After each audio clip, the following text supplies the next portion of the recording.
Hello दोस्तों, आपके अपने YouTube channel study with Rajni में आपका स्वागत है। इस सीरीज में हम लोग बात करेंगे 66वीं बीपीएससी से रिलेटेड जो क्वेश्चंस पूछे गए थे एग्ज़ाम में, जो बार बार रिपीट करता है और आने वाली संभावनाएं हैं कि क्वेश्चन रिपीट करेगा। तो इसके लिए हम लोग 66वीं बीपीएससी के जो क्वेश्चंस हैं उसका सॉल्यूशन देखेंगे और प्रत्येक ऑप्शन से रिलेटेड सॉल्यूशन देखेंगे, जिससे कि भविष्य में होने वाले जो एग्ज़ाम्स हैं उसमें फ़ायदे मिले। चलिए आज हम लोग पहली क्वेश्चन की बात करते हैं।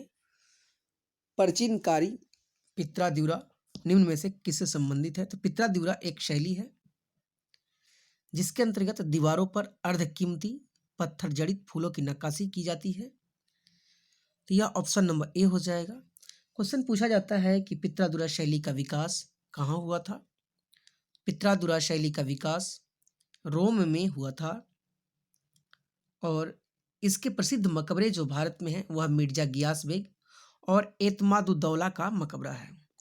क्वेश्चन नंबर 2 की बात करें, किस मुगल शासक ने चित्रकारी के लिए कारखाने बनवाए थे? तो मुगल काल में चित्रकला का सर्वश्रेष्ठ नमूना देखने को मिलता है वह जहांगीर के काल में मिलता है और जहांगीर के काल को चित्रकला का स्वर्ण काल कहा जाता है। वहीं बात करें शाहजहां की, तो शाहजहां के काल को स्थापत्य कला का स्वर्ण काल कहा जाता है। तो नेक्स्ट क्वेश्चन है 3 नंबर, बंगाल में द्विशासन अर्थात द्वैध शासन प्रणाली किसके द्वारा लाई गई थी? तो द्वैध शासन प्रणाली जो है 1765 ईस्वी में लाई गई थी और इसको लाने का श्रेय रॉबर्ट क्लाइव को जाता है। अब वही क्वेश्चन पूछता है कि कब तक रहा था? तो 1772 तक रहा था, जिसे वारेन हेस्टिंग्स ने समाप्त किया था। अब इसमें विलियम बेंटिंग जो है, विलियम बेंटिंग सती प्रथा का इन्होंने अंत किया था। वहीं लॉर्ड कर्जन की बात करें तो लॉर्ड कर्जन 1905 में बंगाल विभाजन इन्होंने किया था। नेक्स्ट क्वेश्चन है 4 नंबर, इनमें से किसने 1893 में शिकागो में आयोजित धर्म संसद में भाग लिया था? तो धर्म संसद में भाग लेने वाले व्यक्ति थे स्वामी विवेकानंद। वहीं बात करें दयानंद सरस्वती की, दयानंद सरस्वती ने वेदों की ओर लौटो का नारा इन्होंने दिया था, इनके बारे में क्वेश्चन पूछा जाता है। और राजा राम मोहन राय के बारे में पूछा जाता है कि पुनर्जागरण के इन्हें अग्रदूत कहा जाता है और इन्होंने सती प्रथा का अंत किया था। नेक्स्ट यहाँ पे बात करें हम लोग स्वामी विवेकानंद की, तो स्वामी विवेकानंद की जन्म दिवस जो है 12 जनवरी को है और इनके जन्म दिवस पर ही राष्ट्रीय युवा दिवस मनाया जाता है। नेक्स्ट क्वेश्चन नंबर 5 है। क्वेश्चन नंबर 5 है, 1923 में स्वराज पार्टी का गठन किसने किया था? तो ध्यान दीजिएगा, स्वराज पार्टी का गठन CR दास और मोतीलाल नेहरू ने की थी। CR दास का मतलब चित्तरंजन दास और मोतीलाल नेहरू ने की थी और इसी के तर्ज पर बिहार में श्री कृष्ण सिंह द्वारा स्वराज पार्टी का गठन किया गया था। तो नेक्स्ट क्वेश्चन नंबर हम 6 की बात करते हैं। 6 नंबर क्वेश्चन है कि प्रसिद्ध नाटक नील दर्पण, जिसमें इंडिगो की खेती करने वाले किसानों के दमन का चित्रण किया गया, की रचना किसने की थी? देखिए, नील दर्पण जो है एक नाटक है जिसकी रचना दीनबंधु मित्र ने की थी। और बात करें कि दीनबंधु मित्र द्वारा लिखित जो नील दर्पण है वह कोलकाता नेशनल थिएटर में खेला गया पहला व्यावसायिक नाटक है, पहला व्यावसायिक नाटक है। नेक्स्ट क्वेश्चन नंबर 7 की हम लोग बात करें। 7 में है कि 1760 का प्रसिद्ध वांडीवास का युद्ध अंग्रेजों द्वारा किसके खिलाफ लड़ा गया था? तो वांडीवास का युद्ध जो है फ्रांसीसियों के विरुद्ध लड़ा गया था। फ्रांसीसियों का नेतृत्व करता था काउंटन डी लाली, जो हार गया था, और अंग्रेजों की तरफ से जो नेतृत्व करता थे वह थे आयरकुट। और यह एक सप्तवर्षीय युद्ध जो था अंग्रेज और फ्रांस के बीच 1756-1763 ईस्वी के बीच जो सप्तवर्षीय युद्ध था उसका एक हिस्सा के रूप में जाना जाता है। तो क्वेश्चन नंबर 8 है, निम्न में से किस अधिनियम ने भारत में पृथक निर्वाचन मंडल का आरंभ किया था? देखिए, भारत में पृथक निर्वाचन मंडल की शुरुआत मार्ले मिंटो सुधार अधिनियम अर्थात भारत पार्षद अधिनियम 1909 से मानी जाती है। और इस अधिनियम को ही पाकिस्तान भारत के विभाजन की जड़ मानते थे डॉक्टर राजेंद्र प्रसाद। क्वेश्चन ये भी पूछा जाता है कि मार्ले मिंटो सुधार अधिनियम कब आया था, तो 1909 में आया था। और मार्ले मिंटो सुधार अधिनियम किस समिति की या किस कमेटी की सिफारिश पर आया था, तो यह आया था अरुंडेल कमेटी की सिफारिश पर आया था। नेक्स्ट क्वेश्चन नंबर है 9। निम्न में से 1831 में बुद्धो भगत ने कोल विद्रोह का क्षेत्र का नेतृत्व किया था। तो कोल विद्रोह की जब हम बात करें तो बुद्धो भगत की सबसे पहले बात करें तो बुद्धो भगत एक धार्मिक आदिवासी नेता थे और जिन्होंने जो है छोटा नागपुर क्षेत्र में यह आंदोलन किया था। तो यह मुख्य रूप से यह जो है छोटा नागपुर का क्षेत्र जो है सी भूमि, इसमें आंसर होगा। नेक्स्ट क्वेश्चन नंबर हम लोग बात करते हैं 10 की। बिहार में 1857 के विद्रोह का नेतृत्व किसने किया था, तो 1857 के विद्रोह का नेतृत्व बाबू वीर कुंवर सिंह ने किया था 80 वर्ष की उम्र में, और वीर कुंवर सिंह आरा से नेतृत्व किए थे। वहीं बात करें हम लोग मौलवी अहमदुल्ला की, तो ये फैजाबाद से इन्होंने नेतृत्व किया था। नेक्स्ट क्वेश्चन नंबर 11 है। चंपारण में इंडिगो के किसानों की दशा की ओर गांधी जी का ध्यान किसने आकर्षित किया था, तो गांधी जी का ध्यान 1916 में कांग्रेस के कलकत्ता अधिवेशन में राजकुमार शुक्ल ने ध्यान आकर्षित किया था। नेक्स्ट क्वेश्चन की हम लोग बात करते हैं। क्वेश्चन नंबर 12 है। प्राचीन महाजनपद मगध की प्रथम राजधानी कौन सी थी, तो मगध की प्रथम राजधानी जो थी गिरिव्रज या राजगिरी थी। इस ऑप्शन में कोई नहीं, इसलिए आंसर क्या हो जाएगा, आंसर ई हो जाएगा। इनमें से कोई नहीं या फिर उपयुक्त में से एक से अधिक वाला आंसर हो जाएगा। अब बात करते हैं कि 16 महाजनपद जो था, महाजनपद की बात करें तो महाजनपदों का उल्लेख जो है प्राचीन काल में बौद्ध ग्रंथ के जो अंगुत्तर निकाय है, अंगुत्तर निकाय में 16 महाजनपदों का उल्लेख है, जिसमें सबसे शक्तिशाली महाजनपद के रूप में मगध उभरता है। नेक्स्ट क्वेश्चन नंबर है 13। स्वामी सहजानंद निम्न में से किससे संबंधित थे, तो स्वामी सहजानंद सरस्वती की बात करें तो स्वामी सहजानंद सरस्वती बिहार में किसान आंदोलन से संबंधित थे। इन्होंने 1929 ईस्वी में बिहार में किसान आंदोलन किया था। और यही बात करें 1936 में इन्होंने ही अखिल भारतीय किसान सभा का गठन के बाद जो है लखनऊ में अध्यक्षता की थी। प्रथम जो अखिल भारतीय किसान सभा की अध्यक्षता इन्होंने ही की थी। क्वेश्चन नंबर 14 की बात करें हम लोग, निम्न में से कौन सा भारत में गांधी जी का प्रथम सत्याग्रह आंदोलन था जिसमें उन्होंने सविनय अवज्ञा का प्रयोग किया था, तो यह पहला आंदोलन था चंपारण आंदोलन, जिसमें उन्होंने बागान मालिकों के खिलाफ अवैध वसूली के लिए जो है इन्होंने सविनय अवज्ञा का प्रयोग किया था और मजबूरन बागान मालिकों को 25% धन लौटाना पड़ा था, जो एक्स्ट्रा उन्होंने लिया था। वही बात करें हम लोग खेड़ा आंदोलन कब हुआ था, तो खेड़ा आंदोलन 1918 में हुआ था और रॉल्ट एक्ट 1919 में हुआ था। नेक्स्ट क्वेश्चन नंबर है 15। निम्न में से किस हड़प्पन नगर में जूते हुए खेत के साक्ष्य मिले हैं, जूते हुए खेत के साक्ष्य की जब हम बात करें तो साक्ष्य के मिले हैं, यह कालीबंगन से मिले हैं। अब कालीबंगन की बात करें तो कालीबंगन राजस्थान के हनुमानगढ़ जिला में स्थित है, जिसकी खोज अमलानंद घोष ने की थी। कालीबंगन का अर्थ होता है काली चूड़ियों वाला। वही बात करें धौलावीरा कहाँ स्थित है, धौलावीरा गुजरात में स्थित है। लोथल भी गुजरात में स्थित है। मोहनजोदड़ो पाकिस्तान के पंजाब प्रांत में स्थित है। नेक्स्ट क्वेश्चन की बात करें हम लोग, क्वेश्चन नंबर 16 है। त्रिरत्न या तीन रत्न जैसे सटीक ज्ञान, सच्ची आस्था और सटीक क्रिया निम्न में से किससे संबंधित है, तो यह त्रिरत्न जो है सटीक ज्ञान, सच्ची आस्था, सटीक क्रिया जैन धर्म से संबंधित है। अब क्वेश्चन पूछा जाएगा कि जैन धर्म के 24वें और अंतिम तीर्थंकर कौन थे, तो इसमें महावीर स्वामी थे। नेक्स्ट क्वेश्चन है क्वेश्चन नंबर 17। इनमें से किस शासक ने चतुर्थ बौद्ध संगति कश्मीर में आयोजित की थी, चतुर्थ बौद्ध संगति की बात करें तो चतुर्थ बौद्ध संगति कनिष्क के द्वारा कुंडल वन में स्थापित की गई थी, यानी ऑप्शन नंबर सी होगा। और इसी चतुर्थ बौद्ध संगति में ही बौद्ध धर्म दो संप्रदायों हीनयान और महायान में बट चुका था। अब इसकी बात करें, इसकी अध्यक्षता कौन की थी? इसकी अध्यक्षता वसुमित्र ने की थी। क्वेश्चन नंबर 18 की बात करें, निम्न में से किस भारतीय दर्शन ने परमाणु सिद्धांत का प्रतिपादन किया? तो भारतीय दर्शन जिससे परमाणु सिद्धांत का प्रतिपादन किया गया है वह है वैशेषिक दर्शन। और क्वेश्चन पूछा जा सकता है कि वैशेषिक दर्शन के प्रतिपादक कौन थे? तो वैशेषिक दर्शन के प्रतिपादक थे महर्षि कणाद। महर्षि कणाद। तो क्वेश्चन नंबर 19 है, किस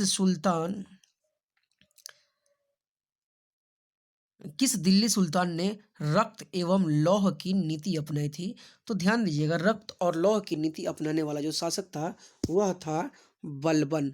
उन्होंने जो है गुलाम चालीसा का जो इल्तुतमिश द्वारा जो गठित थी उसको समाप्त कर दिया, ठीक है, और अपने विरोधियों को खत्म करने के लिए रक्त एवं लौह की नीति अपनाई थी। तो क्वेश्चन नंबर नेक्स्ट है 20 नंबर क्वेश्चन है, कौन सा मध्यकालीन भारतीय साम्राज्य व्यापक स्तर पर स्थानीय स्वशासन के लिए प्रसिद्ध था? तो स्थानीय स्वशासन चोलों का जाना जाता है। स्थानीय स्वशासन के लिए चोल जाने जाते हैं। और चोल का जो संस्थापक था चोल वंश का वह था विजयालय चोल। और बात करें चोल वंश के सबसे प्रसिद्ध शासक कौन थे, या सबसे मतलब महान शासक, तो राजेंद्र चोल थे।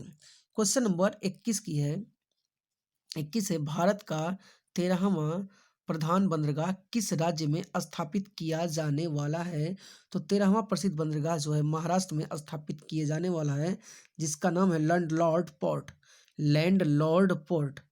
और नेक्स्ट क्वेश्चन यहाँ पे पूछा जा सकता है गुजरात से रिलेटेड, कि गुजरात का प्रसिद्ध बंदरगाह जो कांडला है उसका नामकरण नया नाम क्या है?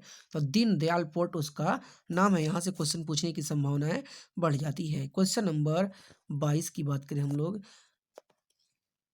निम्न राज्यों में से कौन सा राज्य भारत में सर्वाधिक सौर ऊर्जा का उत्पादक राज्य है? देखिएगा, उस ही समय के हिसाब से सौर ऊर्जा का सबसे बड़ा उत्पादक राज्य जो था वह कर्नाटक था, जबकि वर्तमान में राजस्थान है, ठीक है। या फिर सबसे ज़्यादा सौर पैनल जो है सौभाग्य योजना के तहत लगाने वाला, तो यह भी राजस्थान ही है, और बिहार के इसमें स्थान 5वां है वर्तमान में। वही 23वें क्वेश्चन की बात करें हम लोग, तो खनिज और जिले में निम्न में से कौन सा जोड़े का सही क्रम है? तो लाइम, इसमें जो है lime stone Kaimur. Lime stone का मतलब है चूना पत्थर। चूना पत्थर जो है बिहार के दक्षिण और पश्चिम कोने पर जो स्थित कैमूर क्षेत्र है, कैमूर पहाड़ी, कैमूर और रोहतास में यह पाया जाता है। तो यहाँ पे यह 1 नंबर सही मिलान है। क्वेश्चन नंबर 24 की बात करें हम लोग, तो उद्योग और स्थान निम्न में से कौन सा जोड़ा सही नहीं है? यहाँ पे जो सही नहीं है उसे निकालना है हमको। तो ध्यान दीजिएगा, ऑयल रिफाइनरी कारखाना बरौनी में है, सीमेंट बंजारी में है, फर्टिलाइजर का भौराई में है, रेल डिब्बा और अभियांत्रिकी कारखाना भागलपुर में नहीं है, यह कारखाना मोकामा में स्थित है, इसलिए ऑप्शन नंबर डी होगा इसका, ठीक है। क्वेश्चन नंबर हम लोग बात करते हैं नेक्स्ट 25 की। तो 25 नंबर क्वेश्चन है कि बिहार के निम्न जिलों में से किस जिले में पिडमॉन्ट स्वैम्प मिट्टी पाई जाती है? तो ध्यान दीजिएगा, पिडमॉन्ट स्वैम्प मिट्टी नेपाल सीमा से सटे किशनगंज से लेकर के पश्चिमी चंपारण तक में पाया जाता है। और इसमें पश्चिमी चंपारण आपका आंसर दिया हुआ है, इसलिए आंसर क्या हो जाएगा? पश्चिमी चंपारण। नेक्स्ट क्वेश्चन है, बिहार के निम्न प्रशासनिक विभागीय जोड़ों में से किस जोड़े में गंगा नदी नहीं बहती है? तो ध्यान दीजिएगा बंधु, मगध और कोसी क्षेत्र में गंगा नहीं बहती है। क्वेश्चन नंबर 27 की बात करें, जनजाति और जिले निम्न में से कौन सा जोड़ा सही नहीं है? तो ध्यान दीजिएगा, संथाल बांका में पाए जाते हैं, मुंडा जमुई में पाए जाते हैं, खरवार जो है भागलपुर में स्थित है, जबकि उरांव सुपौल में नहीं है, इसलिए आंसर हो जाएगा उरांव सुपौल। नेक्स्ट क्वेश्चन की बात करें हम लोग 28 नंबर, बिहार राज्य के कुल भौगोलिक क्षेत्रफल की तुलना में समस्त वन क्षेत्र का प्रतिशत कितना है? तो देखिएगा उस क्वेश्चन के अनुसार जो है 7.8 जो है इसका प्रतिशत था, इसलिए आंसर क्या हो जाएगा? उपर्युक्त में से कोई नहीं हो जाएगा। ठीक है। क्वेश्चन नंबर 29 की बात करें तो निम्न में से किस जिले में बिहार का एकमात्र उद्यान स्थित है? तो बिहार का एकमात्र राष्ट्रीय उद्यान की जब बात करें हम लोग तो पश्चिमी चंपारण में स्थित है। यहीं पर वाल्मीकि नगर टाइगर रिजर्व क्षेत्र बनाया गया था। ठीक है। तो क्वेश्चन नंबर हम लोग बात करते हैं 30 की। भौगोलिक क्षेत्र की दृष्टि से जापान का सबसे बड़ा द्वीप कौन सा है? तो जापान का सबसे बड़ा द्वीप है वह होन्शु द्वीप है। नेक्स्ट क्वेश्चन है ग्रीनलैंड निम्न देशों में से किस देश का भाग है? तो ग्रीनलैंड जो है यह डेनमार्क का भाग है। नेक्स्ट क्वेश्चन की बात करें हम लोग क्वेश्चन नंबर 32। तो क्वेश्चन नंबर 32 जो है देखिएगा कि दिसंबर 2018 तक के अनुसार विश्व के निम्न देशों में से किस देश में सबसे अधिक भारतीय आबादी रहती है? तो देखिएगा सबसे अधिक भारतीय आबादी जो है अमेरिका में रहती है और दूसरी सबसे ज़्यादा आबादी जो रहती है वह यूएई में रहती है। सबसे ज़्यादा यूएसए और उसके बाद यूएई में रहती है भारत की आबादी। क्वेश्चन नंबर 33 है निम्न देशों में से किस देश में 2019 में सालाना सबसे अधिक सोने का उत्पादन टन में हुआ है? तो सबसे अधिक सोने का उत्पादन जो है वह चीन ने किया है और दूसरे नंबर पे ऑस्ट्रेलिया ने किया है। वहीं बात करें इस वर्ष 2022 की बात 2021 की बात करें हम लोग 21 की तो सबसे ज़्यादा सोना खरीदने वाला वर्ल्ड में वह है आरबीआई है। नेक्स्ट क्वेश्चन नंबर है 34 नंबर निम्न में से किस महाद्वीप में सबसे अधिक देश स्थित हैं? तो सबसे अधिक देश एशिया में है। एशिया सबसे बड़ा भी है और इसमें जो है लगभग 50 से अधिक महादेश हैं। सॉरी 50 से अधिक देश हैं एशिया महादेश में। क्वेश्चन नंबर 35 2011 की जनगणना के अनुसार भारत के किस राज्य के आदिवासियों की आबादी का प्रतिशत उसकी कुल आबादी की तुलना में सबसे अधिक है? तो यह सबसे अधिक जो है मिजोरम की है और 94.4% जो है यहाँ के लोग एसटी हैं, शेड्यूल ट्राइबल हैं। तो क्वेश्चन नंबर 36 है निम्न कॉफी उत्पादक क्षेत्रों में से कौन सा क्षेत्र कर्नाटक में नहीं स्थित है? तो ध्यान दीजिएगा कर्नाटक में कौन सा जो है कॉफी उत्पादक क्षेत्र नहीं है यहाँ पे। तो देखिए बाबा बुदन गिरी चिकमंगलूर कुर्ग ये सभी जो हैं कॉफी उत्पादक क्षेत्र हैं जबकि पुलनेज कॉफी उत्पादक क्षेत्र नहीं है, इसलिए आंसर क्या हो जाएगा? डी हो जाएगा पुलनेज। नेक्स्ट क्वेश्चन की बात करें हम लोग 37 नंबर भौगोलिक क्षेत्र की दृष्टि से भारत के निम्न जिलों में से कौन सा जिला सबसे बड़ा है? तो जब भौगोलिक दृष्टि से बात करें हम लोग तो वह है लेह, जबकि प्रशासनिक दृष्टिकोण से जब बात की जाएगी तो कच्छ हो जाएगा क्योंकि कच्छ स्वतंत्र रूप से है जबकि लेह के बहुत से हिस्से पर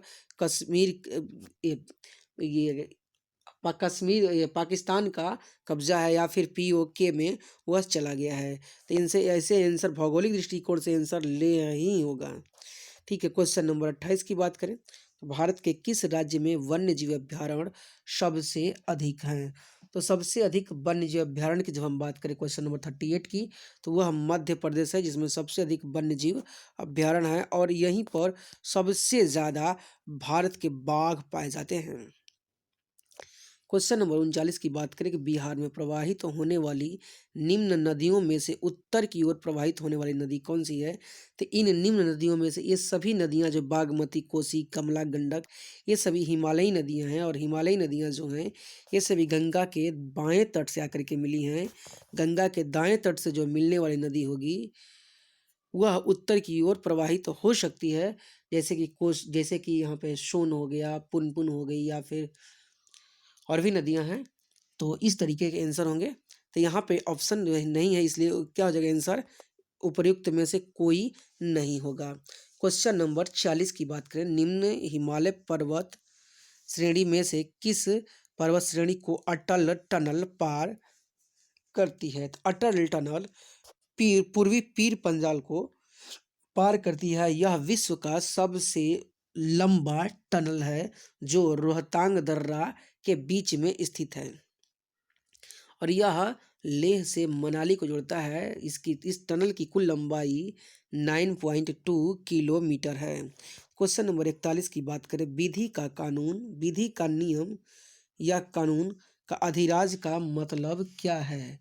तो विधि का कानून या अधिराज का मतलब है कि सभी के लिए एक कानून और सभी के लिए एक न्याय तंत्र, यानी ऑप्शन नंबर ए होना चाहिए। नेक्स्ट क्वेश्चन है 42 नंबर, पंचायती राज संस्थाओं को 29 कार्यों की सूची किस अनुच्छेद के तहत दी गई है?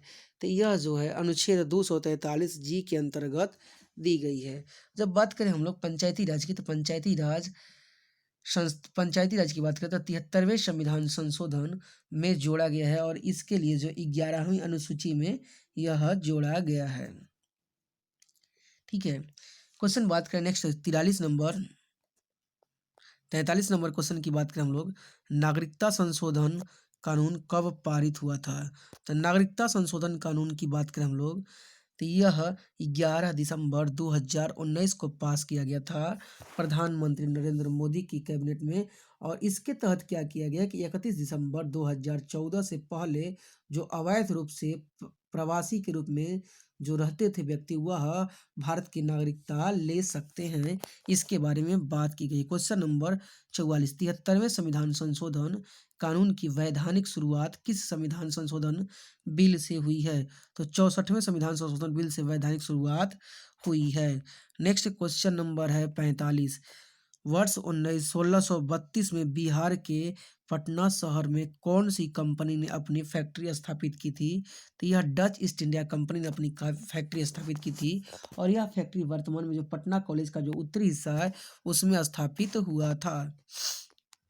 नेक्स्ट क्वेश्चन नंबर है 46, निम्न में से कौन सा विकेंद्रीकरण का वैशिष्ट्य नहीं है?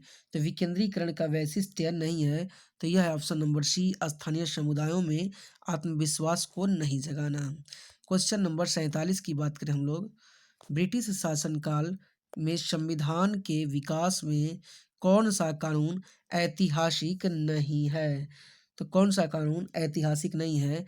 तो यह जो है protection of civil rights act 1955, क्योंकि यह 1948 के बाद बना है, जबकि 1948-49 के बाद, जबकि यह हमारा जो है 1949 26 नवंबर 1949 तक हमारा कानून बन चुका था, इसके बाद यह बना है, इसलिए यह आंसर होगा।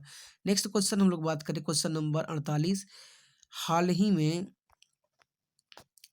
संसद की नई इमारत का निर्माण की बोली किसने जीती है? तो संसद के निर्माण की बोली जो है वह टाटा प्रोजेक्ट्स लिमिटेड ने जीती है। अब बात करें कि इसकी संसद की नई इमारत में कुल लागत कितनी होगी? तो 971 करोड़ होगी। और क्वेश्चन पूछा जा सकता है कि यह किस प्रोग्राम का हिस्सा है? तो सेंट्रल विस्टा प्रोग्राम का हिस्सा है। और इसका डिज़ाइन, क्वेश्चन यह भी पूछा जा सकता है कि संसद की नई इमारत का डिज़ाइन किसके द्वारा तैयार किया गया है? तो आर्किटेक्चर फॉर्म HCP गुजरात के द्वारा यह तैयार की गई है। तो क्वेश्चन नंबर 50 की हम लोग बात करते हैं, भारत के संविधान का कौन सा अनुच्छेद भारतीय निर्वाचन आयोग की स्थापना से संबंधित है? तो यह अनुच्छेद है अनुच्छेद 324 है। क्वेश्चन नंबर 50 की हम लोग बात करते हैं, भारत में राष्ट्रीय महिला आयोग का प्रमुख कौन है? तो देखिए, तत्कालीन क्वेश्चन के अनुसार भारत में राष्ट्रीय महिला आयोग की अध्यक्ष जो थी वह थी रेखा शर्मा। अब बात की जा सकती है यहाँ पे कि महिला आयोग का प्रमुख सबसे पहले कौन थी? तो सबसे पहले थे सुश्री जयंती पटनायक। और क्वेश्चन पूछा जा सकता है कि पहली महिला आयोग का गठन कब किया गया था? राष्ट्रीय महिला आयोग का गठन जो है 31 जनवरी 1992 को किया गया था, जो एक संवैधानिक निकाय है। क्वेश्चन नंबर 51 की हम लोग बात करते हैं, तो भारत में औद्योगिक क्षेत्र में उपलब्धि को मापने के लिए निम्न में से कौन सा संस्था औद्योगिक उत्पादन के सूचकांक की को जारी करता है? तो देखिए औद्योगिक उत्पादन के सूचकांक जारी करता है वह है केंद्रीय सांख्यिकी संगठन या सांख्यिकी कार्यालय CSO। और इस ऑप्शन में कोई नहीं, इसलिए उपयुक्त में से क्या हो जाएगा? कोई नहीं हो जाएगा, ऑप्शन नंबर ई हो जाएगा। क्वेश्चन नंबर हम लोग 52 की बात करते हैं। व्यवसाय करने की सरलता पर 2020 की रिपोर्ट के अनुसार भारत ने अपने क्रम में सुधार किया है, जो है तो विगत वर्ष में 77वां से 63वां स्थान पर आया है। क्वेश्चन नंबर 53 है कि भारत के केंद्रीय बजट में संस्थागत कृषि साख का प्रवाह बढ़ाने के लिए वर्ष 2020-21 के लिए क्या साख लक्ष्य रखा गया है? तो यह रखा गया है 15, रखा गया था 15 लाख करोड़ रुपया रखा गया था। तो नेक्स्ट क्वेश्चन हम लोग बात करते हैं, ये करंट अफेयर से रिलेटेड सब क्वेश्चंस आ रहे हैं अब, तो उसमें हम लोग बात करते हैं नेक्स्ट। पीएम कुसुम योजना का उद्देश्य क्या है? तो पीएम कुसुम योजना का उद्देश्य है किसानों की डिजिटल और केरोसिन पर निर्भरता समाप्त करना तथा पंप सेटों को सौर ऊर्जा से जोड़ना था। नेक्स्ट क्वेश्चन नंबर है 55। 55 को नंबर क्वेश्चन है, निम्न में से भारत का कौन सा व्यापारिक बैंक विश्व के शीर्ष 100 बैंकों में शामिल है? तो यह है भारतीय स्टेट बैंक, जिसका स्थान 55वां था उस समय। क्वेश्चन नंबर 56 की बात करें तो भारत सरकार ने 2020-21 बजट में एक नई योजना निर्भीक घोषित की। अर्थव्यवस्था का निम्न में से कौन सा क्षेत्र इस योजना से लाभान्वित होगा? तो औद्योगिक क्षेत्र इस योजना से क्या होगा? लाभान्वित होगा हुआ। क्वेश्चन नंबर 57 की बात करें हम लोग, बिहार सरकार ने 1 अप्रैल 2019 से सार्वजनिक वित्तीय प्रबंधन प्रणाली शुरू की है। यह प्रणाली क्या है? यह प्रणाली है राज्य में सहमत वित्तीय कार्यालयों को ऑनलाइन करना और कागज रहित बनाना, इसका मूल उद्देश्य है। क्वेश्चन नंबर 58 की बात करें हम लोग, भारत सरकार ने 2 जनवरी 2020 को बिहार राज्य के को कृषि कर्मण पुरस्कार प्रदान किस राज्य बिहार राज्य को कृषि कर्मण पुरस्कार दिया? यह पुरस्कार किसे दिया गया? तो यह पुरस्कार मक्का और गेहूं के उत्पादन की उत्पादकता के लिए दिया गया था। नेक्स्ट क्वेश्चन नंबर है 59। बिहार सरकार ने अगस्त 2018 में एक नई योजना सतत जीविकोपार्जन योजना शुरू की। इस योजना का उद्देश्य क्या था? तो इस योजना का उद्देश्य था, इसमें से क्या हो जाएगा, इस योजना का उद्देश्य था युवाओं की बेरोजगारी भत्ता देना, ग्रामीण क्षेत्रों में स्थानीय निकायों के माध्यम से रोजगार प्रदान करना, यानी ये सभी के सभी इसमें थे, इसलिए उपयुक्त में से क्या हो जाएगा? एक से अधिक हो जाएंगे, ऑप्शन नंबर ई होगा। नेक्स्ट क्वेश्चन नंबर है 60 नंबर, बिहार सरकार के 7 निश्चय में से निम्न में से कौन सा सम्मिलित नहीं है? तो बिहार के 7 निश्चय में तत्कालीन जो 7 निश्चय योजना थी उसमें बाल कल्याण सम्मिलित नहीं था, इसलिए ऑप्शन नंबर डी हो जाएगा। नेक्स्ट क्वेश्चन है 61 नंबर, बिहार का प्रति व्यक्ति शुद्ध राज्य घरेलू उत्पाद स्थिर कीमतों पर देश की तुलना में कम है। वर्ष 2018-19 में कितना कम है? तो राष्ट्रीय औसत से 33% ही होना चाहिए कम से कम। नेक्स्ट क्वेश्चन नंबर है 62 भारत में खाद्य प्रबंधन का निम्न में से कौन सा एक उद्देश्य नहीं है? तो खाद्यान्नों का निर्यात करना यह उद्देश्य नहीं है, बाकी सभी जो है उद्देश्य के रूप में देखे जाते हैं। क्वेश्चन नंबर 63 है, भारत में राजस्व घाटे से तात्पर्य है। तो राजस्व घाटे से तात्पर्य है कि भारत सरकार को अपने उन व्ययों के वित्त पोषण के लिए उधार लेने की आवश्यकता है जो पूंजीगत परिसंपत्तियों का निर्णय नहीं करते हैं।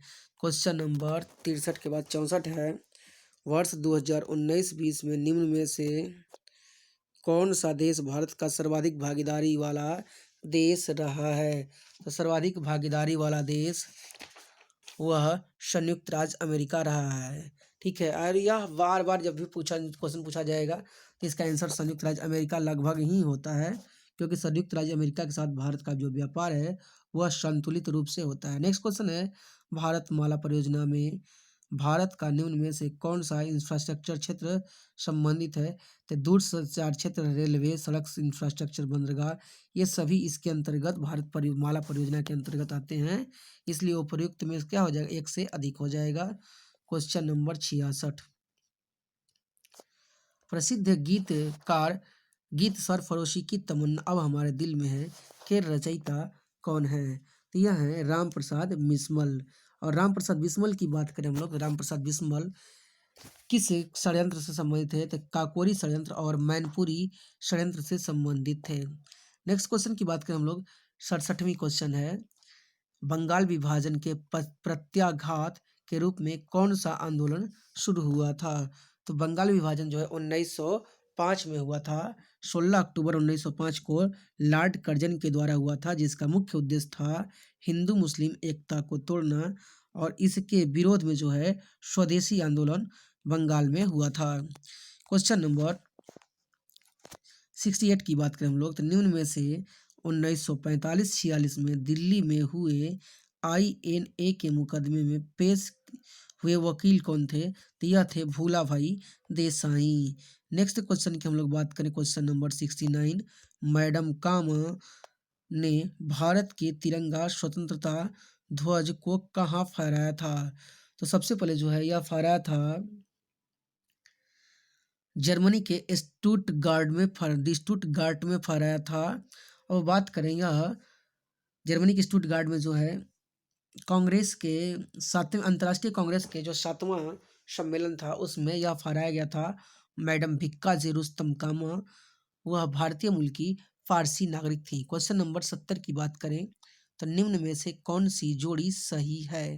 तो निम्न में से जो जोड़ी है वो बात करें हम लोग, तो CR दास को देश बंधु कहा जाता है, चित्तरंजन दास को देश बंधु कहा जाता है, जबकि विनोबा भावे को द्वितीय व्यक्तिगत सत्याग्रही नहीं, प्रथम व्यक्तिगत सत्याग्रही कहा जाता है। वहीं विलियम बेडनवर्न के बारे में कुछ पता नहीं है। यहाँ पे श्यामजी कृष्ण वर्मा जो है पेरिस में नहीं लंदन में इंडिया हाउस की स्थापना की थी। तो यहाँ पे आंसर हो जाएगा B, CR दास। क्वेश्चन नंबर 71 की बात करें हम लोग, भारतीय राष्ट्रीय कांग्रेस द्वारा किस दिन को पूर्ण स्वराज दिवस मनाए जाने की घोषणा की गई थी? तो देखिएगा, कांग्रेस के लाहौर अधिवेशन में ही जवाहरलाल नेहरू ने 26 जनवरी 1930 को पूर्ण स्वराज दिवस मनाने की घोषणा की थी, जिसी के उपलक्ष्य में जो है 26 जनवरी को क्या किया गया, गणतंत्र दिवस घोषित किया गया। नेक्स्ट क्वेश्चन नंबर 672 है, बिहार की स्थापना कब की गई थी? तो बिहार की स्थापना जो है 1912 में 22 मार्च को की गई थी। ठीक है, तो ऑप्शन नंबर बी हो जाएगा। नेक्स्ट क्वेश्चन नंबर है 73, बिहार में 3 कठिया पद्धति में नील की खेती की भूमिका कितना भाग अमानत रखी जाती थी? भूमि का कितना भाग अमानत रखी जाती थी? तो यह है 3/20 भाग, जिसका कहने का तात्पर्य है कि 20 कट्ठे में 3 कट्ठा भाग पर नील की खेती करना किसानों को अनिवार्य था। क्वेश्चन नंबर है 74, बिहार के प्रथम मुख्यमंत्री कौन थे? तो बिहार के प्रथम मुख्यमंत्री जो थे वह थे Shri Krishna Singh. Next question number है 75, बिहार में कांग्रेस का प्रथम अधिवेशन कहाँ हुआ था? तो बिहार में कांग्रेस का प्रथम अधिवेशन पटना के बांकीपुर में हुआ था, जिसकी अध्यक्षता रघुनाथ सिंह मधोलकर ने की थी, और यह 1912 में हुआ था। कांग्रेस का 27वां अधिवेशन हुआ था। नेक्स्ट क्वेश्चन की हम लोग बात करें 76 नंबर, जयप्रकाश नारायण को कौन सी उपाधि दी गई थी? जयप्रकाश नारायण को लोक नायक कहा जाता है। लोकमान्य जो है बाल गंगाधर तिलक को कहा जाता है यहाँ पे। ठीक है, तो क्वेश्चन नंबर 77 की अब बात करें हम लोग, निम्न में से किस कॉलेज में गांधी जी ने पढ़ाई की थी? तो गांधी जी जो है पढ़ाई किए थे श्यामलाल दास कॉलेज भावनगर में, उन्होंने इसको क्या कहते पढ़ाई की थी। क्वेश्चन नंबर 78 की बात करें हम लोग, तो इनमें से किसने 1857 के विद्रोह में सक्रिय भाग लिया था? तो ध्यान दीजिएगा, नाना साहब कानपुर सक्रिय भाग लिए थे, बेगम हजरत महल लखनऊ से, मौलवी अहमदुल्ला फैजाबाद से, बेगम जिन्नत महल दिल्ली से स्थापित देश सक्रिय भाग ली थी। अतः उपयुक्त में से एक से अधिक क्या हो जाएगा, आंसर हो जाएगा। तो ऑप्शन नंबर ई हो जाएगा। क्वेश्चन नंबर 79 की बात करें हम लोग, तो किस अधिनियम के बारे में जवाहरलाल नेहरू ने कहा था कि हमें एक ऐसी कार दी गई है थी जिसमें सब ब्रेक थे किंतु इंजन नहीं था। तो यह जो है 1935 का अधिनियम था, क्योंकि सब कुछ इसमें था लेकिन भारत की सरकार नहीं थी, और इसे जवाहरलाल नेहरू ने दास्ता का चार्टर भी कहा था।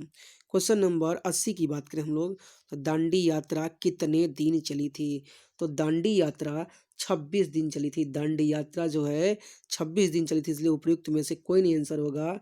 दांडी यात्रा सविनय अवज्ञा आंदोलन की शुरू में नमक कानून तोड़ करके की गई थी, और साबरमती से दांडी जो जाया गया वहीं दांडी यात्रा के नाम से जाना जाता है। तो गांधी जी जो है साबरमती से दांडी जो गए 12 मार्च 1930 को गए, और 6 अप्रैल 1930 तक ये पहुँचे। तो यही जो है इसमें जाने में 26 दिन का समय लगा, और यही पूछा गया था कि दांडी यात्रा कितने दिन की चली थी, तो 26 दिन की चली थी, इसलिए उपयुक्त में से कोई नहीं आंसर होगा। क्वेश्चन नंबर 81 की बात करें हम लोग, 81 नंबर मैथ है, 82 भी मैथ है, 83 84, यहाँ पे आपका 90 तक मैथ है। तो हम लोग बात करते हैं 91 नंबर क्वेश्चन की। हम लोग बात करते हैं 91 नंबर क्वेश्चन की, दूध किसका घटिया स्रोत है। तो बात करें हम लोग दूध किसका घटिया स्रोत है, तो दूध घटिया स्रोत है विटामिन सी का। दूध घटिया स्रोत है विटामिन सी का, क्योंकि विटामिन सी दूध में नहीं मिलता है। नेक्स्ट क्वेश्चन नंबर है 92, पुलिस द्वारा नशे में गाड़ी चलाने वाले की सांस की जांच के लिए फिल्टर पेपर पर क्या होता है। तो वह होता है पोटेशियम डाइक्रोमेट सल्फ्यूरिक अम्ल होता है। पोटेशियम डाइक्रोमेट सल्फ्यूरिक अम्ल होता है, इसलिए ऑप्शन नंबर क्या हो जाएगा, ए हो जाएगा। क्वेश्चन नंबर 92 की बात करें हम लोग, 92 की तो हो गया। 93 की बात करते हैं हम लोग अब, ग्लूकोज को एथिल अल्कोहल में किस एंजाइम द्वारा बदला जाता है। तो ग्लूकोज को जाइमेज द्वारा बदला जाता है। नेक्स्ट क्वेश्चन है, चूने का पानी किसके द्वारा दूधिया हो जाता है। तो चूने का पानी कार्बन डाइऑक्साइड के द्वारा दूधिया हो जाता है। नेक्स्ट क्वेश्चन है, क्वेश्चन नंबर 95 है, पेट्रोल तथा डीजल के अधूरे जलने से कौन सी गैस उत्पन्न होती है। तो जब यह अधूरा जलेगा तो कार्बन मोनोऑक्साइड गैस का उत्सर्जन होगा। अब आपको पता होना चाहिए कि कार्बन मोनोऑक्साइड गैस का उत्सर्जन जो होता है वह ऑक्सीजन की कमी के कारण होता है। पूरी तरह से ऑक्सीजन नहीं मिल पाता है, इसलिए यहाँ पे कार्बन डाइऑक्साइड की जगह कार्बन मोनोऑक्साइड जो यहाँ पे निकलता है। नेक्स्ट क्वेश्चन नंबर है 96, तो 96 नंबर क्वेश्चन कहता है कि एक घोल का pH 3 से 6 बदलता है तो हाइड्रोजन आयन की सांद्रता क्या होगी। तो हाइड्रोजन आयन की सांद्रता जो है 10⁻6 हो जाएगी, अर्थात 2 गुना कम हो -6 हो जाएगी, अर्थात 2 गुना कम हो जाएगा। यहाँ पे कोई ऑप्शन नहीं, इसलिए उपयुक्त में से कोई नहीं या एक से अधिक वाले आंसर हो जाएंगे। क्वेश्चन नंबर 97 97, रेत और नेपथलीन के मिश्रण को किसके द्वारा अलग किया जा सकता है। तो रेत और नेपथलीन के मिश्रण को ऊर्ध्वपातन विधि के द्वारा क्या होते हैं, इसे अलग किया जा सकता है। क्वेश्चन नंबर 98 है, बेंजीन में सिग्मा और पाई बंध की संख्या कितनी है। तो बेंजीन में सिग्मा और पाई बंध की संख्या जो होती है उसमें 12 सिग्मा और 3 पाई बंध होते हैं। बेंजीन के जो बात करें हम लोग अणुसूत्र की, बेंजीन का अणुसूत्र होता है C6H6 होता है, और बेंजीन को जो है पेट्रोलियम का एक प्राकृतिक रूप में पाया जाता है। बेंजीन जो है पेट्रोलियम के एक प्राकृतिक रूप में पाया जाता है। क्वेश्चन नंबर 90 की हम लोग बात करते हैं। आप लोग यूरिया में उपस्थित होने वाले तत्व हैं। यूरिया का तत्व की बात करें हम लोग, यूरिया का रासायनिक सूत्र क्या होता है, तो H2NCONH2। तो इसमें जो है हाइड्रोजन, नाइट्रोजन, कार्बन और ऑक्सीजन पाए जाएंगे, अर्थात जो है ऑप्शन नंबर डी होगा। क्वेश्चन नंबर, अब हम यहाँ पे क्वेश्चन और भी पूछा जा सकता है कि यूरिया कैसे प्राप्त की जाती है। तो ध्यान दीजिएगा, 120 125 से 150 डिग्री सेल्सियस पर और 8.5 डिग्री वायुमंडलीय दाब पर अमोनिया और कार्बन डाइऑक्साइड के मिश्रण को जब गर्म किया जाएगा तो उससे यूरिया का निर्माण होगा। क्वेश्चन ये भी पूछता है कि यूरिया में नाइट्रोजन की मात्रा कितनी होती है। तो 46% होती है। क्वेश्चन नंबर 100 की बात करें हम लोग, निम्न में से कौन सा ऊष्मा का सबसे अधिक कुचालक है। यहाँ पे कुचालक की बात कर रहे हैं हम लोग। तो कुचालक यानी विद्युत प्रवाह या ऊष्मा प्रवाह न कर सके, तो ऊष्मा प्रवाह नहीं करेगा। इसमें ऑप्शन जो हो जाएगा और वो हो जाएगा सीसा। सीसा में जो है ऊष्मा प्रवाह अधिक कुचालक हो जाएगा यहाँ पे। ठीक है। क्वेश्चन नंबर 100 के बाद हम लोग बात करेंगे 101 की। ठीक है, तो 101 नंबर क्वेश्चन है यहाँ पे। विटामिन जो रक्त के थक्के बनाने में प्रभावी होता है, तो यह है विटामिन के। विटामिन के क्या करता है कि यकृत के द्वारा यकृत में विटामिन के जा करके प्रोथ्रोम्बिन और फाइब्रिनोजेन नामक प्रोटीन का संश्लेषण करता है, जो उसके बाद कटे हुए अंग पे जा करके वह प्रोटीन रक्त का थक्का जमाने में मदद करता है। इसलिए विटामिन के जो है थक्के बनाने में प्रभावी होता है। क्वेश्चन नंबर 102 है, महिला सेक्स हार्मोन है। तो देखिए महिला सेक्स हार्मोन क्या है। तो महिला सेक्स हार्मोन है एस्ट्रोजन, प्रोजेस्टेरोन और रिलैक्सिन। इसमें से एस्ट्रोजन आपका दिया हुआ ऑप्शन में, इसलिए ऑप्शन क्या हो जाएगा, ए हो जाएगा। नेक्स्ट क्वेश्चन नंबर 103 है, पार्किंसन बीमारी के उपचार के विकास के लिए किसको नोबेल पुरस्कार से सम्मानित किया गया था। तो पार्किंसन बीमारी के लिए जॉन एफ एंडर्स को सम्मानित किया गया था। बात करें पार्किंसन रोग क्या है, तो पार्किंसन रोग जो है सब्सटेंसिया निग्रा नामक मस्तिष्क के हिस्से का एक तंत्रिका कोशिका होता है जो क्षतिग्रस्त हो जाता है। डोपामाइन नामक रसायन की कमी के कारण यह क्षतिग्रस्त होता है और इससे पार्किंसन बीमारी होती है।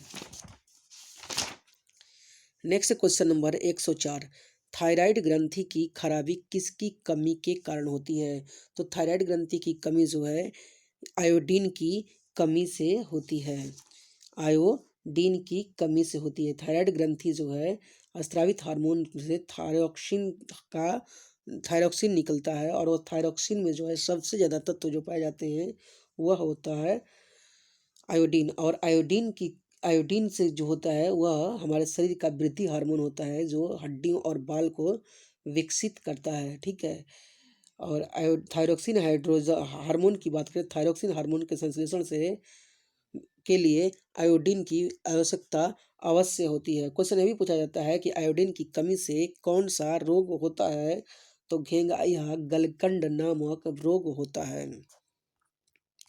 नेक्स्ट क्वेश्चन नंबर है 105, कड़वाहट के लिए मानव जीभ का संवेदनशील क्षेत्र। ध्यान दीजिएगा, मानव जीभ पे जो है बहुत से संवेदनशील तत्व पाए जाते हैं जो स्वाद कलिकाएं पाई जाती हैं और उस स्वाद कलिकाओं के माध्यम से अलग अलग स्वाद हमको पता चलता है।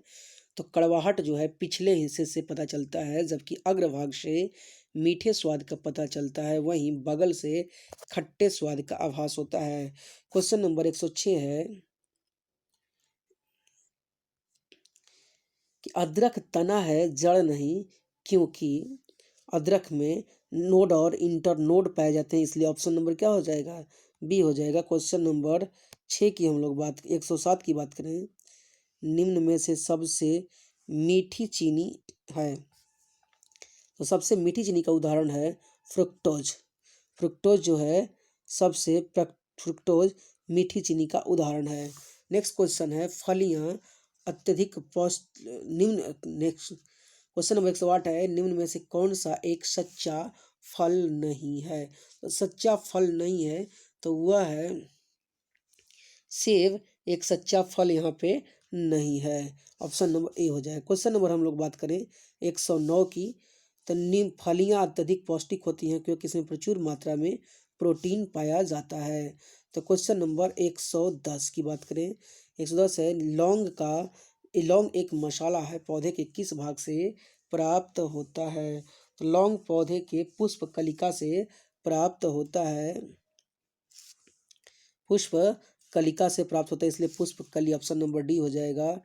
क्वेश्चन नंबर 11, 111 की बात करें हम लोग, मांसपेशियों में दर्द के उपचार में उपयोग किया जाने वाला विकिरण क्या कहलाता है?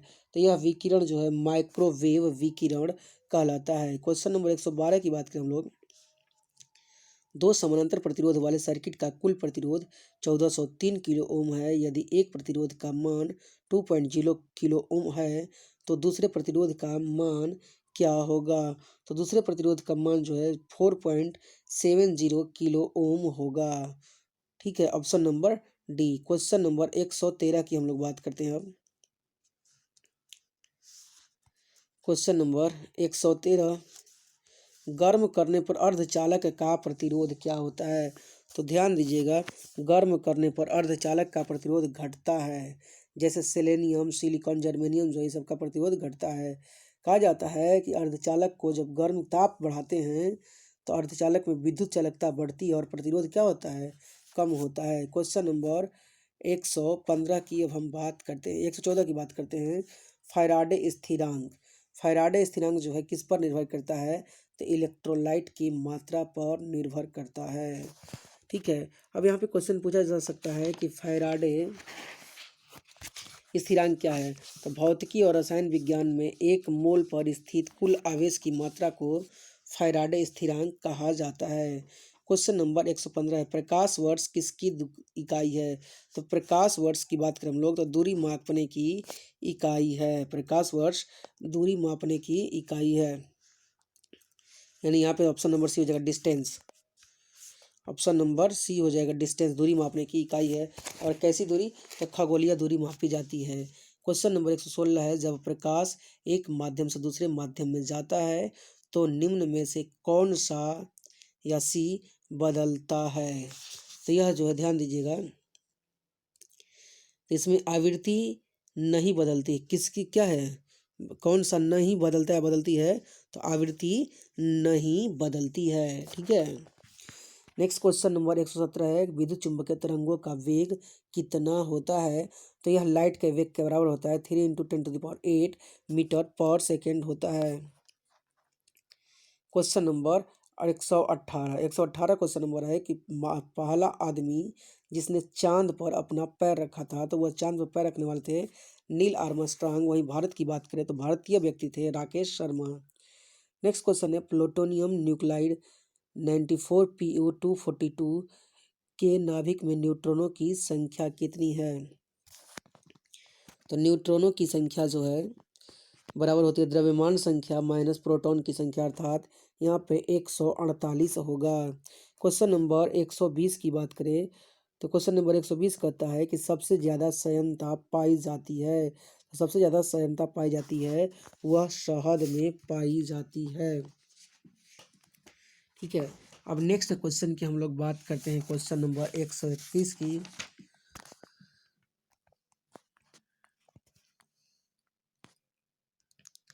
किस भारतीय फिल्म अभिनेता को टाइम मैगजीन ने 2020 के सबसे प्रभावशाली 100 लोगों की सूची में शामिल किया है? तो आयुष्मान खुराना को शामिल किया था।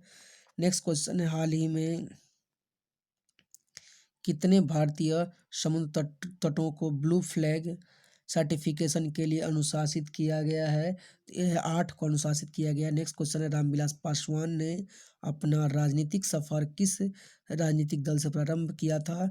तो यह प्रारंभ किए थे संयुक्त सोशलिस्ट पार्टी से। यह करंट अफेयर्स सबका क्वेश्चन है उस समय का।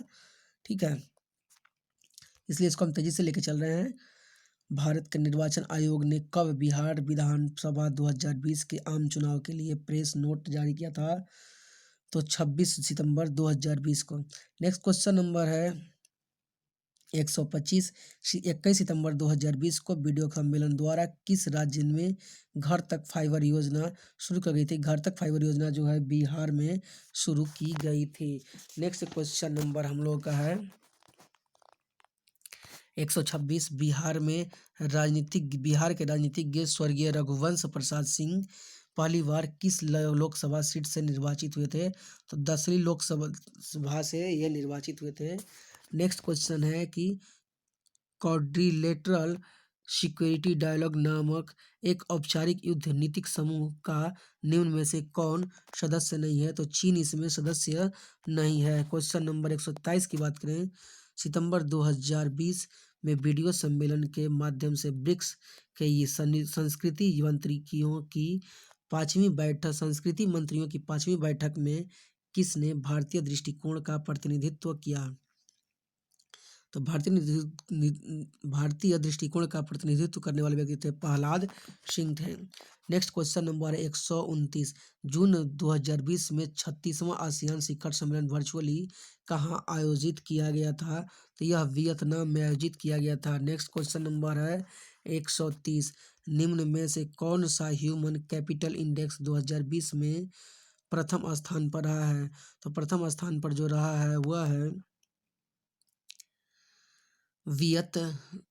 प्रथम स्थान पर जो रहा है वह है Singapore, option number C. Next question number 131, हाल ही में संयुक्त राज्य अमेरिका में ऑपरेशन MAGA मांगा संबंधित है, किससे संबंधित है? तो डोनाल्ड ट्रंप के पुनर्निर्वाचन से संबंधित है। क्वेश्चन नंबर 132, किस अरब देश ने पहला नाभिकीय ऊर्जा संयंत्र स्थापित किया है? तो UAE ने स्थापित किया, संयुक्त अरब अमीरात ने। नेक्स्ट क्वेश्चन है, इजराइल से शांति समझौता करने वाला पहला अरब देश कौन सा है? तो यह अरब देश है जॉर्डन। जॉर्डन की राजधानी जो अम्मान है, और 1994 में इसने जो है समझौता किया था। नेक्स्ट क्वेश्चन नंबर है 134, अक्टूबर 2020 से जून 2021 तक के लिए किस देश को अंतर्राष्ट्रीय श्रम संगठन के संचालन मंडल का अध्यक्ष बनाया गया है? तो किसे बनाया गया है? तो यह बनाया गया है भारत को। नेक्स्ट क्वेश्चन है, सितंबर 2020 में प्रारंभ ऑपरेशन मेरी सहेली का उद्देश्य है?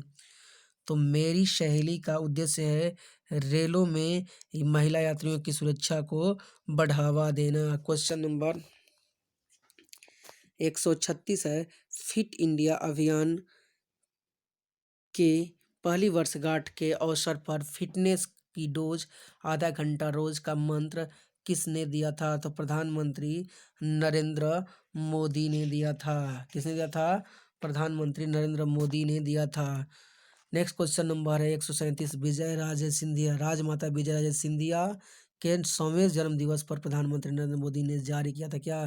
तो 50 रुपये का सिक्का जारी किया था उनके सम्मान, 100 रुपये का सिक्का, सॉरी 100 रुपये का सिक्का जारी किया था उनके सम्मान में। नेक्स्ट क्वेश्चन है 138 नंबर, किस राज्य के लघु वृत्त चित्र ची लूपो ने दादा साहब फाल्के पुरस्कार 2020 जीता है? तो यह अरुणाचल प्रदेश ने 2020 का दादा साहब फाल्के पुरस्कार जीता है। क्वेश्चन नंबर 139 है, किस निजी क्षेत्र के बैंक ने किसानों के लिए ई किसान धन ऐप चालू किया है? ई किसान धन ऐप चालू करने वाला जो बैंक है HDFC बैंक है। नेक्स्ट है 140 नंबर, भारत ने किस शहर में के अंतर्राष्ट्रीय हवाई अड्डे पर सबसे पहले कोविड-19 परीक्षण शुरू किया था? तो यह दिल्ली में शुरू किया गया था, क्योंकि दिल्ली का जो बंदरगाह है, दिल्ली का जो एयरपोर्ट है वह सबसे व्यस्तम एयरपोर्ट है। इंदिरा गांधी अंतर्राष्ट्रीय हवाई अड्डा जो है भारत का सबसे व्यस्ततम एयरपोर्ट के रूप में जाना जाता है। क्वेश्चन नंबर 141 की बात करें, राफेल फाइटर एयरक्राफ्ट को किस वायुसेना स्टेशन पर औपचारिक रूप से भारतीय वायुसेना में सम्मिलित किया गया है? तो यह अंबाला में सम्मिलित किया गया है। नेक्स्ट क्वेश्चन है, भारत की पहली स्वदेशी एंटी रेडिएशन मिसाइल का नाम क्या है? तो इस मिसाइल का नाम है रुद्रम। क्वेश्चन नंबर है 143, भारतीय क्रिकेट कंट्रोल बोर्ड द्वारा किसे सर्व भारतीय महिला चयन समिति का अध्यक्ष नियुक्त किया गया है? तो नीतू डेविड को नियुक्त किया गया है। नेक्स्ट क्वेश्चन नंबर है 144, महिला एकल US ओपन टूर्नामेंट 2020 किसने जीता था? तो यह जीता थी नाओमी ओसाका ने। को नेक्स्ट क्वेश्चन है 145 नंबर 4 अक्टूबर 2002 को आयोजित लंदन मैराथन में प्रथम स्थान पर आने वाला एथलीट कौन था? तो यह थे सूरा कीटाटा सूरा कीटाटा। ठीक है। नेक्स्ट क्वेश्चन है कि 15 अगस्त 2020 को MS धोनी के साथ किस भारतीय क्रिकेट खिलाड़ी ने संन्यास लेने की घोषणा की है? तो सुरेश रैना ने की है। नेक्स्ट क्वेश्चन नंबर है, हाल ही में किसे नेशनल स्कूल ऑफ ड्रामा का अध्यक्ष नियुक्त किया गया है? तो ये नियुक्त किया गया है किसे? तो वह परेश रावल को नियुक्त किया गया है। क्वेश्चन नंबर 148 है, रक्षा अनुसंधान एवं विकास संगठन का प्रमुख कौन था? तो जी सतीश रेड्डी थे। नेक्स्ट क्वेश्चन नंबर है 149, किस विषय के लिए डॉक्टर बुशरा अतीक और डॉक्टर रितेश अग्रवाल को शांति स्वरूप भटनागर पुरस्कार से सम्मानित किया गया है? तो चिकित्सा विज्ञान में, ठीक है, वैज्ञानिक एवं अनुसंधान परिषद द्वारा इसे दिया जाता है। ठीक है। नेक्स्ट क्वेश्चन है और आज का लास्ट क्वेश्चन है, नोबेल शांति पुरस्कार 2020 के लिए किसे चुना गया था? तो विश्व खाद्य कार्यक्रम को चुना गया था। तो दोस्तों आज हम लोगों ने जो बात की इसमें बहुत से क्वेश्चंस हैं जो 67वीं BPSC में आने की संभावनाएं हैं और बहुत से डिस्कस जो हम लोगों ने किया इससे संभावित क्वेश्चन की। तो दोस्तों अगर वीडियो अच्छा लगता है तो लाइक करें, किसी अन्य तरह की वीडियो की जरूरत हो तो शेयर करें, कमेंट्स करें, शेयर करें, और कोई व्यक्ति जो नए हैं इस चैनल पर पहली बार तो वह चैनल को सब्सक्राइब अवश्य कर लें। धन्यवाद।